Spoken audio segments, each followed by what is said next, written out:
Hi, everybody. Dick Vitale. Hey, make sure you listen, man, to Locked On Blue Devils with J.J. Jackson. He's awesome, baby. You are Locked On Blue Devils, your daily podcast on the Duke Blue Devils, part of the Locked On Podcast Network, your team every day.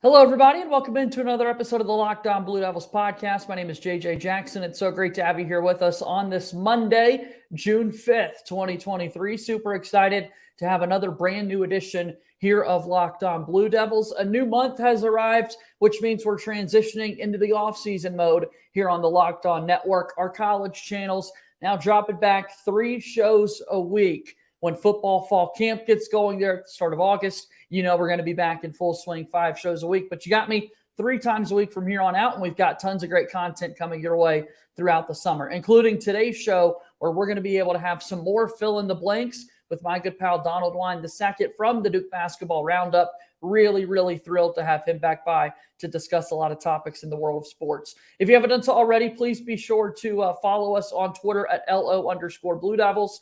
Follow me on Twitter at _JJ_Jackson_. If you haven't done so already, please be sure to follow and subscribe to this podcast for free wherever you get your podcasts. Also, go ahead and subscribe on YouTube. Like this video, share it with your friends. We always do appreciate your support. So without further ado, let me bring on my good pal Donald Wine. Donald, I hope you're doing well, my friend. Here we are in the heart of the offseason. Players are back on campus. Workouts are set to begin, and it's just a good time of year. I hope you're well.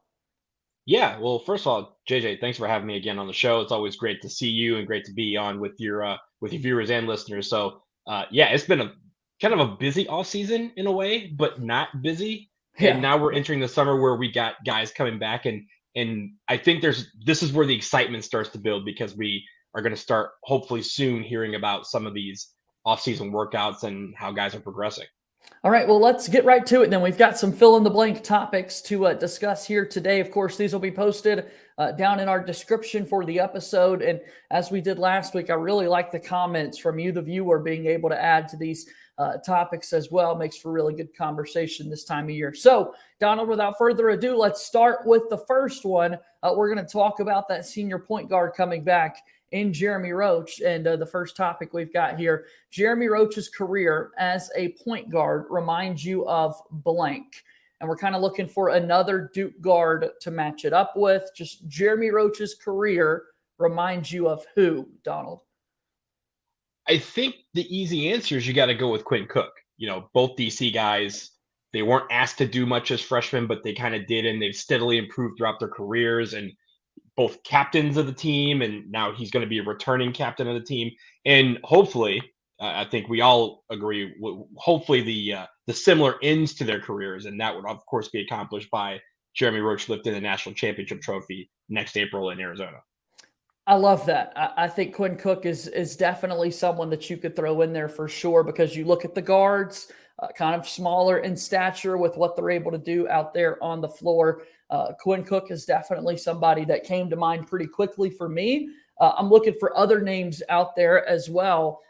Daniel Ewing was a name that briefly popped in to my head for a moment, Donald. You kind of look at the scoring numbers, their career so far. Both guys have been to a Final Four already. Daniel Ewing shot the 3 ball a little bit more efficient than Jeremy Roach did. But I don't know. I was trying to go back a little bit further in my thought process. And I was like, who's a 4-year guard, went to a Final Four, played meaningful minutes in a lot of games. And Daniel Ewing was a name that kind of popped into my head. A guy that don't think is going to have. It's a great comparison too. Yeah. You don't think he's going to have as great of an NBA. You know, Daniel Ewing had a cup of coffee in the league. I think that's probably what's likely for Jeremy Roach, given his size and that sort of thing. So yeah, Quinn Cook, Daniel Ewing. I think those are good names to have in the mix for this. So yeah, absolutely. I'm hopeful that we get a national championship though for Jeremy Roach. We need to make that happen this year. I think that'd be great. I'd love icing on the cake. Here. I'll say this. Let's make a date next April after the national championship game. We can celebrate the legend that is national champion Jeremy Roach. I love that. Absolutely. And then the Quinn Cook comparison, we couldn't deny it whatsoever, right? Going out on top as a senior with the national championship is excellent. All right, next one we've got here. Blank will be the most important bench player this upcoming season.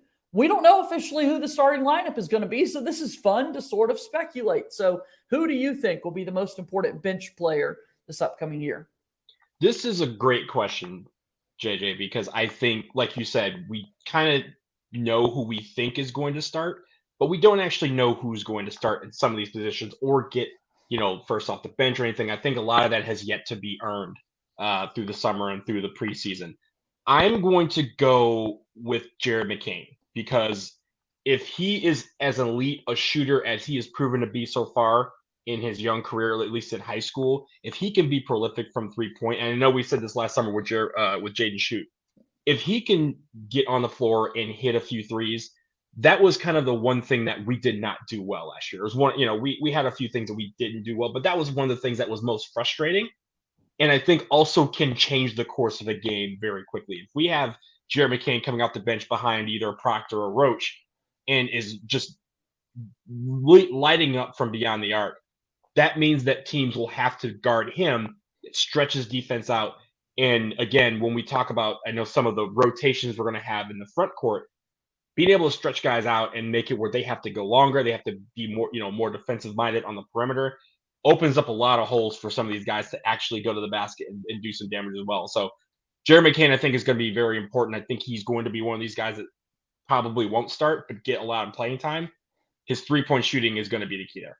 Blank will be the most important bench player this upcoming season is what we're discussing right now. So with having said that, Donald, I agree with you. I think that Jared McCain is the answer to this one. Really glad that you brought up Jaden Shoot, and it wasn't me this time. I hear all the time that I'm talking about him way too much. My dad being the latest guy to join that conversation. We talk about him all the time. Yeah. He's a fan favorite in the sense that we always one of the biggest questions, one of the questions we got the most throughout the year was, why is Jaden Shoot not playing? Yeah, it's not because he's some guy that's like laughs off the bench like a Rudy type. It's because people think that he is a guy that could be dynamic on the floor. And hopefully we see a lot more of him in 2023-24. No kidding. Because if we don't, look, we could be honest that a lot of people a little surprised maybe he didn't enter the transfer portal this year. Jaden Shoot is way too talented of a basketball player to not be getting run out there on the floor at any other school.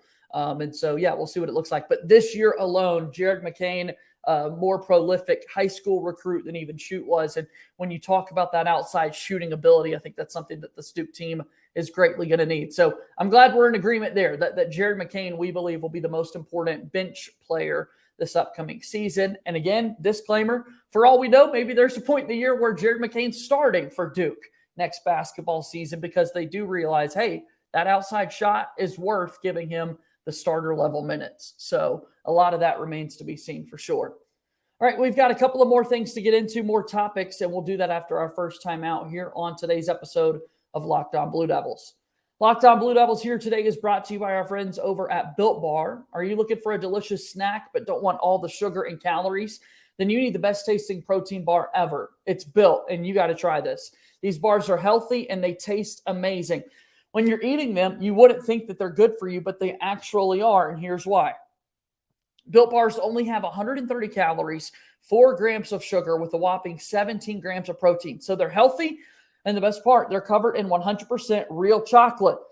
Real chocolate with amazing flavors like churro, peanut butter brownie, cookies and cream, and so much more. Of course, you can place your online orders at built.com, but also it's now available at your local Walmart or Sam's Club. If you head to your nearest Walmart today, walk to the pharmacy section and grab yourself a box of Built Bars. You can pick up a 4-bar box of cookies and cream, double chocolate bar, and coconut puff. Or if you are close to a Sam's Club, run in and grab a 13-bar box with our hit flavors, brownie batter puff and churro puff. You could thank me later. Built Bar is a proud sponsor of Locked On Blue Devils.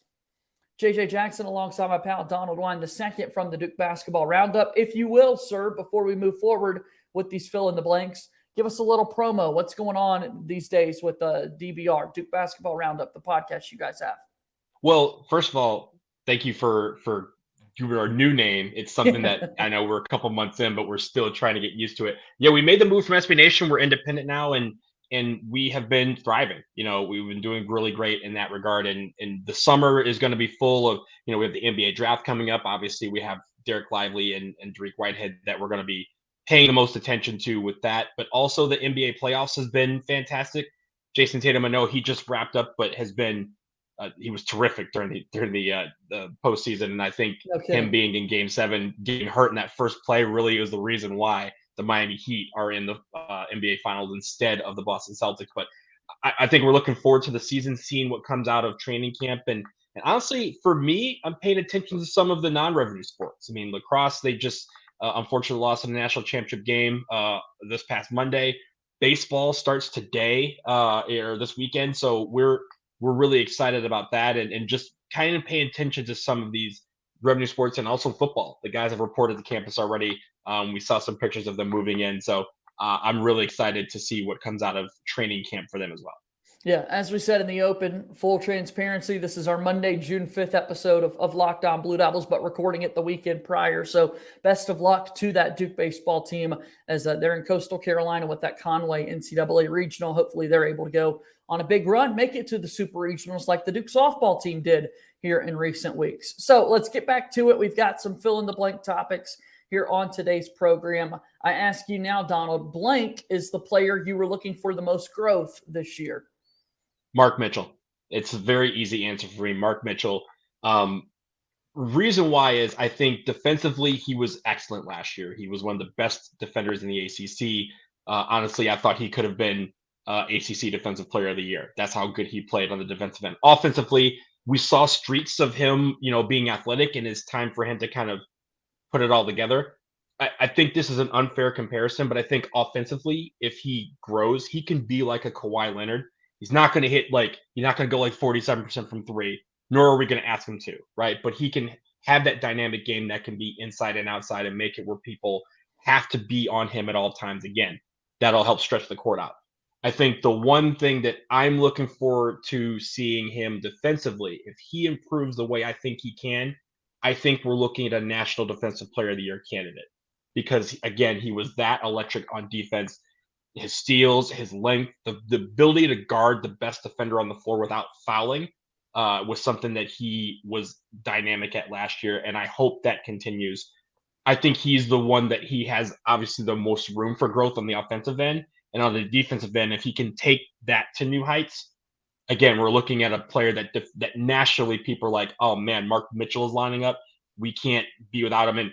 And JJ, we saw at the end of last year, he started every game last year for the Blue Devils, except for the final one.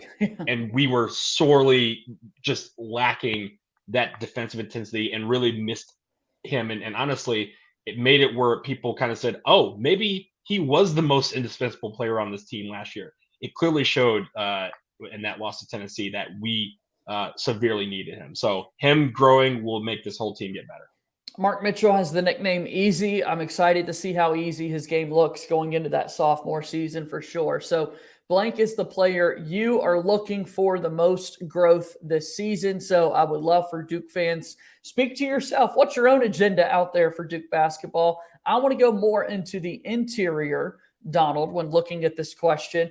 People have seen this online, but for our viewers or listeners who were not aware, Ernest Udeh Jr. did commit to TCU, the Kansas transfer who did take an official visit to Duke. So he is no longer considering playing basketball for the Blue Devils. And while there doesn't appear to be another move in the fold currently via the transfer portal, I think it's safe to say growth in the post position would be helpful for Duke, having to replace the production of Derek Lively II. So how about another sophomore? How about Christian Reeves? And not the growth in, hey, let's get you to Derek Lively's numbers that he had a season ago, because that's not fair expectations to put on a guy that was a 3-star recruit coming out of high school. But he earned a scholarship to play basketball at Duke for a reason. There are talent. He is talented. And so the type of growth that we could get for him could really, really make an impact on Duke, even if it is for just 6 or 7 minute spurts in a game. That's more than they got from him this past season, and it can really make a difference when Duke needs a big dominating presence on the interior. Yeah, like you said, Udeh committing to TCU means that we probably, for all intents and purposes, are done with the transfer portal for the summer. But that presents, as you mentioned, a big opportunity for Christian Reeves to step in and kind of claim some of those minutes that might have been going somewhere else. You have him, you have TJ Power, Sean Stewart, Ryan Young, and Kyle Filipowski all going to be competing for front court minutes.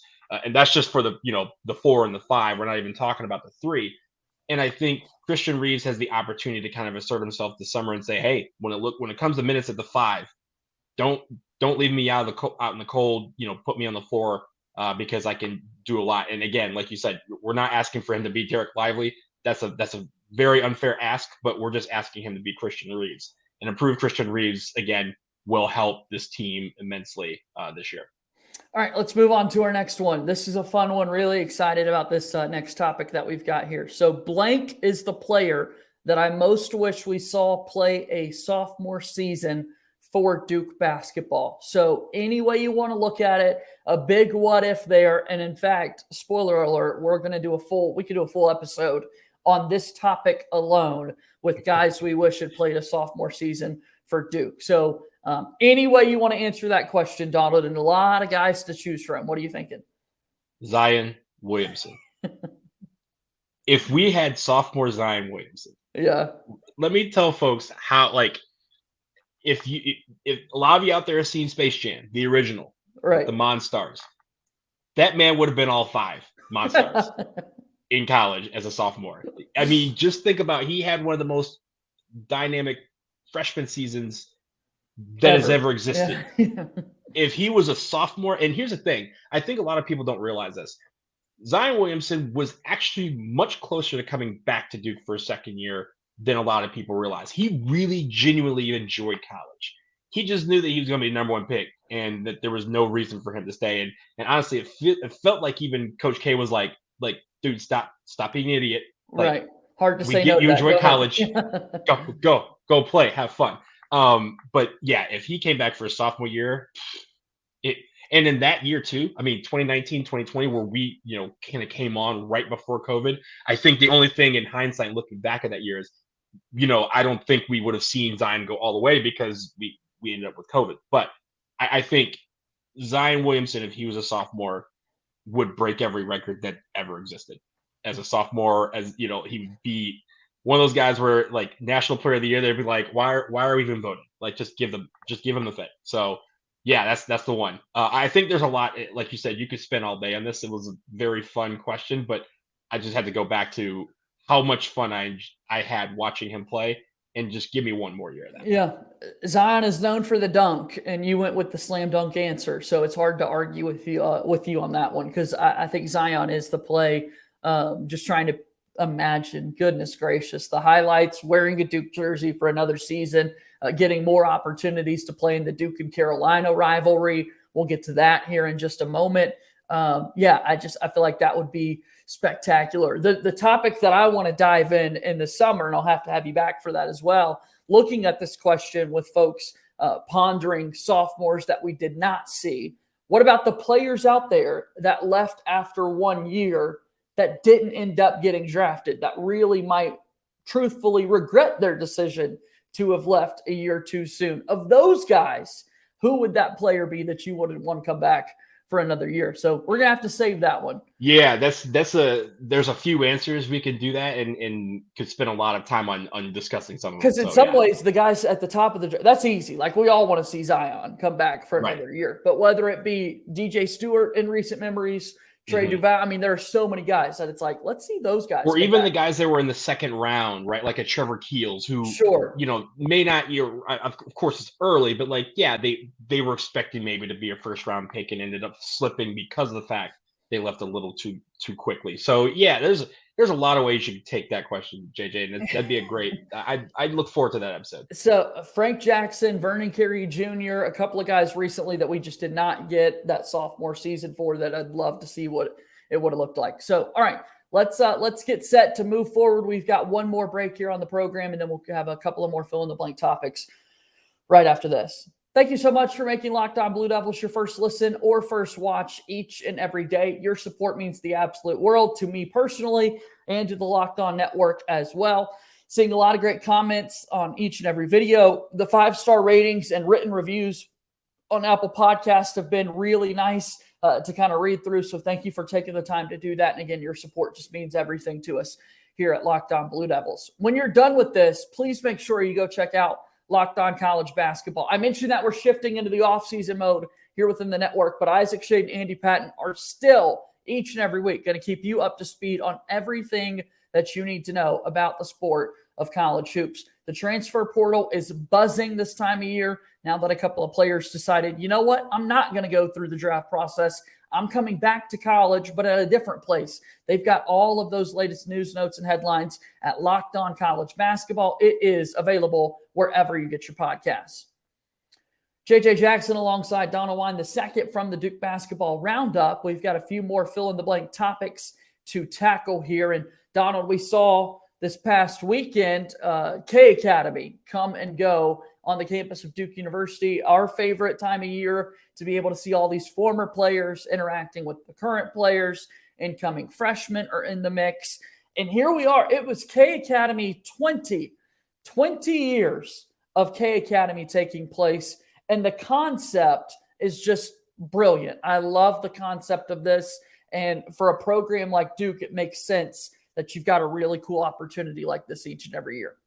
I would love to do this one year. Just absolutely. It would be just, I don't know if I'd be able to live after. Like, it'd just be it'd just be the pinnacle of life to do that one year. I know it's kind of expensive. So I think the savings starts now. No kidding. There's a lot of stuff I want to do, but that has always been up there, and I'll even train for it. Like, I'll get into shape. Like, I'll make it a big deal. I don't want to just come back with a free swag. I want to come with the trophy. So yeah. So if anyone wants to sponsor me going to a K Academy in future year, please holler at me. Yeah. So a fantasy basketball camp, men 35 plus, getting to participate each and every year.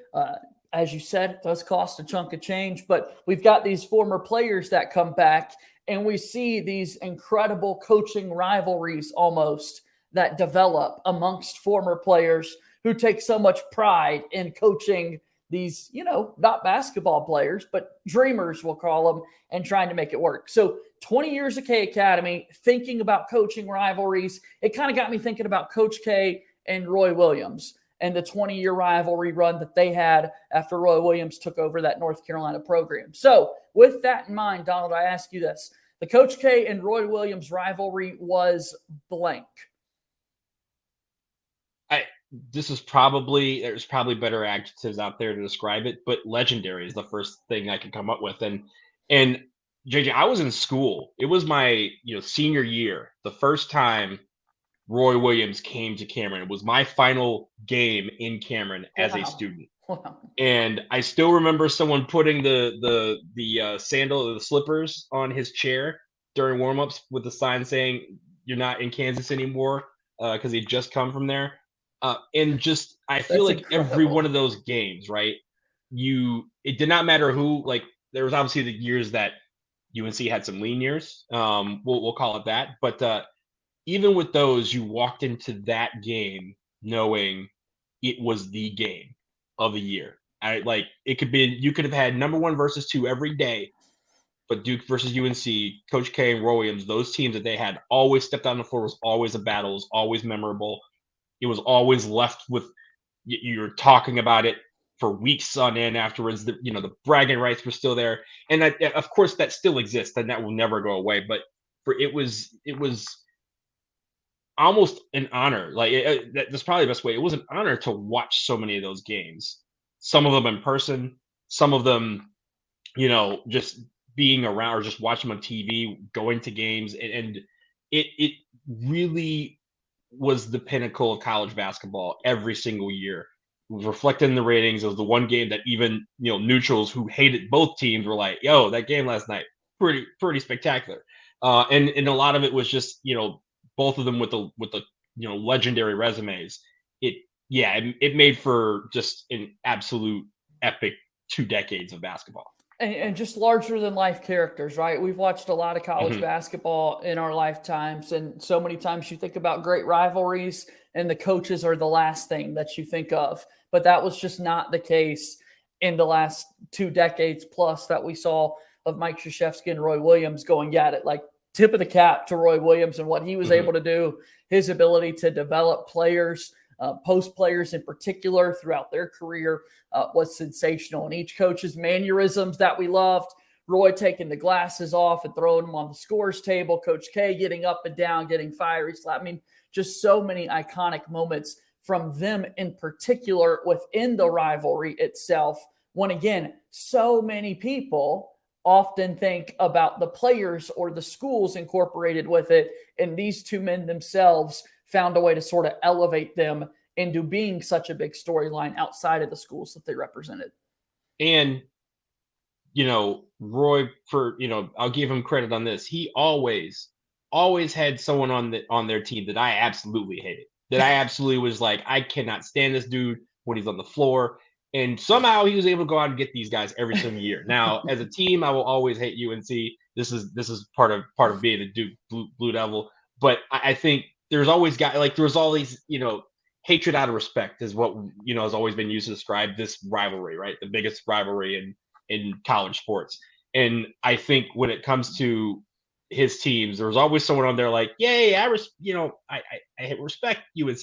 But this guy here, Roy, where'd you find him? Send him home. I don't want to see him on this floor. Like that, he was always good at doing that and kind of figuring out a way to get under your skin with some of their players. And that's just kind of, the breed of basketball that he coached. That's perfect. All right, our last one. It's a quick hitter here. It's a fill-in-the-blank episode of Locked On Blue Devils. Would love to hear what people say to this final question here. So other than Cameron Indoor, the place that I love watching Duke basketball most is blank. Is it another venue? Is it at home, a bar, a restaurant, a friend's house? What do you say? Let us know. Other than Cameron Indoor, the place that I love watching Duke basketball most is blank. All right, I'm giving you two on this one. The first easy Give answer me two. Yeah. is with my best friends. It does not matter where we are. We're together watching the game because it makes sense, right? Like when you're with your friends and you're watching the game, you're able to discuss the game in a way that kind of only you can understand. Like JJ, we can watch the game and have a totally great conversation, and then you and I could both watch with our best people, and that conversation will be similar but yet completely different. And Sure. we'll be talking about nuances of the game while also being able to enjoy the fact that we're watching it together. The venue that I would pick that I've been to is the Garden, Madison Square Garden, the Mecca. Every game there feels like we could be playing, Middle Tennessee State in the Garden. I'd be like, it's in the Garden, right? It's the Mecca. Yeah, it just elevates the stature of what we're here to see, right? Duke basketball is already on a level that's above everyone else. But when you put it in the Garden, it makes it where even that feels like a Final Four type of atmosphere, type of event. You want to be seen, you want to see everyone, and you want to see Duke play well in the Garden. And thankfully, many times over the years we have. So that would be the one. I think the Garden as a venue, there's just very few places that I've been to so far like watching a Duke game there. Yeah. I got to know how many other of my living room friends are out there right now watching Duke basketball from the comfort of the living room, your own safe space, with friends, with family, whoever it may be. But there's just something to be said for it's what we love doing. It's in the spot that we feel comfortable. We've got our own superstitions watching these Duke basketball games with what are we wearing, who was where, who was sitting where, within the game itself. So I think that's awesome. So, yeah, let us know where you love watching Duke basketball. Donald, it is always amazing to have you back on the show. Give me one more plug for the Duke basketball roundup, if you will.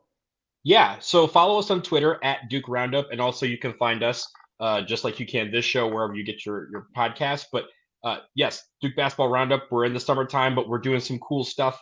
Some how-to or not how-tos, but some what ifs and some hypotheticals, but also answering questions from our listeners. So if you want to send us a question as well, dbrpodcast@gmail.com. We'd love to hear from you. And JJ, as always, you're the man. You keep pumping these out like it's in your veins, and I really appreciate. I know we appreciate the tireless work that you put into this show because it shows, and it's always awesome to listen to. So thank you again for having me on. Absolutely, Donald. It's great to see you as always. We'll do it again soon, okay?